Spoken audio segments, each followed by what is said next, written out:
Hello, how's it going everybody? It's me, Demos here, and welcome back to my channel. Hope you guys are all doing well.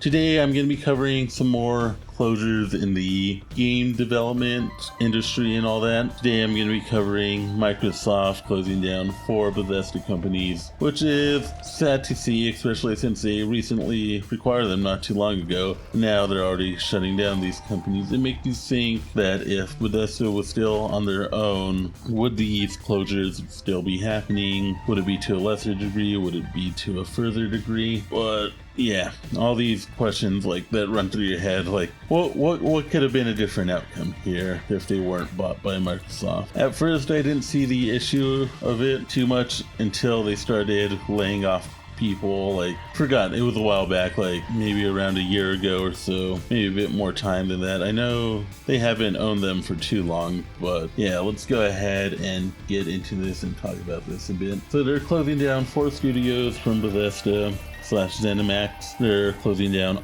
Aryn Austin, which is the developer Redfall. I know there was a bit of controversy with that just because it seemed like a rushed game, and it ended up being Microsoft / Xbox fault because they rushed them out to put it out and the game just wasn't that good. So the next game developer software company that's getting closed is Tango Gameworks. Now this one is hits me a little bit harder because they were the developers of The Evil Within. I did play part of the first one and had some fun with that. Unfortunately, I did get distracted of it and didn't complete the game. Eventually, I want to go through that and then play the Evil Within and Evil Within 2. That's if I already have it or not. But yeah, unfortunately, they got closed down. They were also the makers of Hi-Fi Rush and Ghostwire Tokyo, which looked like interesting games. I might have definitely tried out Hi-Fi Rush at some point, but I don't know if I will at this point just because it seems like a shitty thing to buy a game from a company that can no longer make money off the game that they created. If I end up buying it, I'll probably buy it off of something like Humble Bundle, just because if you buy it off of there, some of that money is going to charity, and at least in some way I could justify buying it that way. But I don't know yet. I might take some time to think about that. Next is Alpha Dog Games. I don't know too much about them, but apparently they made the mighty Doom mobile game, which I tried out a bit, but I lost interest in it after a couple of minutes. Next is the one that I fully didn't know too much about was Roundhouse Studios, and it looks like they'll just be absorbed into the ESO online developers ZeniMax. So yeah, and I think some of the employees at the other places are also getting absorbed into some of the Bethesda stuff, but there are definitely people losing their jobs, which and Roundhouse Studios, they were previously known as Human Head Studios, and they released Rune 2, or their company was closed down after the release of Rune 2, and then after that I think they were working on the Prey 2 game, and then that was transferred over to somebody else, and then I don't think Prey 2 ever got released. And then on top of that, they also helped out a little bit of Redfall. So yeah, I think that's why they're kind of just throwing them into ZeniMax Studio, just because they could just help out there. I guess that definitely has to suck.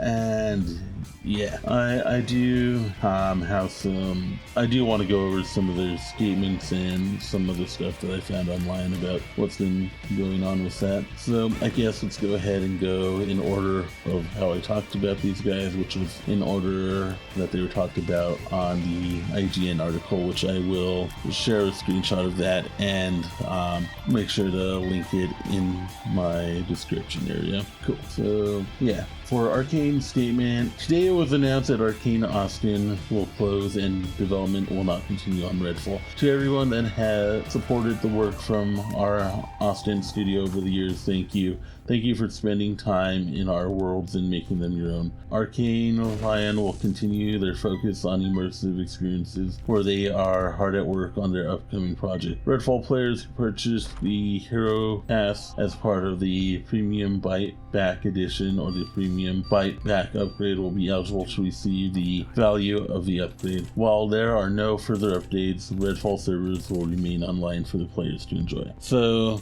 something that I found online was interesting. Well, let me see, where is it at here? Here it is. I'll also share this. Apparently they were still working on DLC 5 hours, at least you can see commits 5 hours before they got laid off, or it got announced to everybody that this layoffs were happening. So yeah, they were definitely hard on work on trying to create more content for Redfall. I know there was a bit of controversy towards that game for releasing unfinished, but that ended up being more on Microsoft and Xbox side for pushing out the game when it wasn't complete and still needed more time to work on it.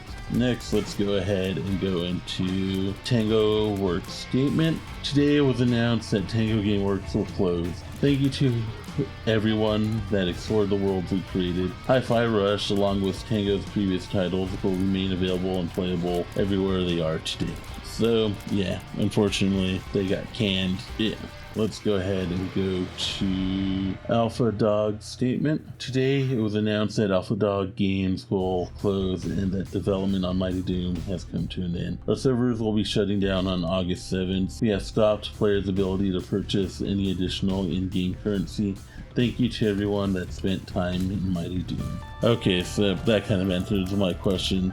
I kind of didn't want to read these just because I wanted to go in with fresh eyes kind of looking at this, and yeah, so Mighty Doom's gonna be shutting down. They're at least not allowing people to buy any more currency, which is good, but yeah, that definitely does suck. I couldn't find anything on Roundhouse Studios other than the few games that they worked on, but I can find their Twitter. Maybe somebody could find it for me and then link me to their statement, or if they released a statement elsewhere. But yeah, this is definitely a sad thing to hear. Like, damn. Especially with companies that I want to try out their game. I wanted to take a look at Redfall and kind of like look more at what was going on with it. Just because I also feel bad when you're a development team and you're forced to release a product that's not finished, and then guess what? You get all the backlash, and then it turns out to be the publishing company that made the wrong decisions on it.